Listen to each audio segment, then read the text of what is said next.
asked your parents, or for that matter, even your grandparents, why they decided to stay in a particular place? Well, there may be several factors responsible for this decision, but it usually boils down to the cost. Manufacturing industries are no different. The key driver with respect to the decision of where to set up an industry is cost. Now, this cost would be dependent on several factors. First is the availability of raw materials. There should be easy access to raw materials, or procuring these raw materials must be cost effective. Next, there should be enough labor force to work in these industries.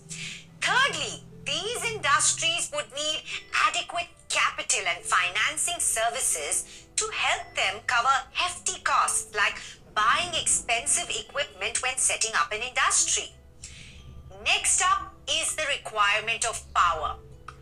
Most of these industries would require a large amount of stable power to keep their industries running smoothly.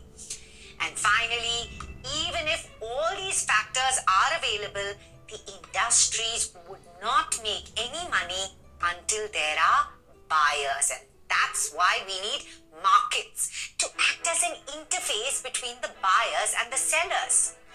To sell the finished products with ease, markets should be located close to the industries, or transporting the products to the nearest markets should not be expensive. All of these factors need to be fulfilled at the lowest possible cost. Apart from these, government policies also need to be supportive of the establishment of industries in a particular location. When all of these factors align, an industry can be established in a place.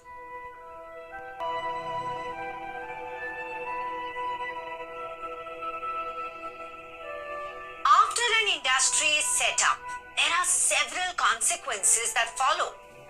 One of them is urbanization. Settlements increase, and along with them, facilities and amenities for the people also multiply, causing even more urbanization.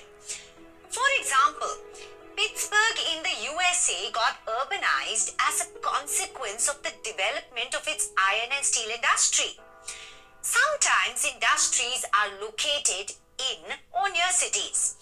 This is because cities provide markets and easy access to services like banking, insurance, transport, labor, consultants, financial services, and so on. Now, this may attract many more industries to set shop in the vicinity to take advantage of all the services offered by the urban centers. This is known as agglomeration economies.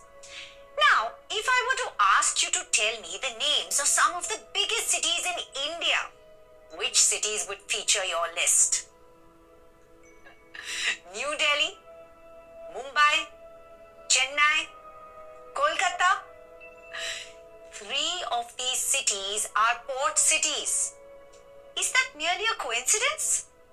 Well, let's turn back the clock to the pre-independence time. Back then, most manufacturing units were set up keeping overseas trade in mind. And that's why many of these cities are port cities.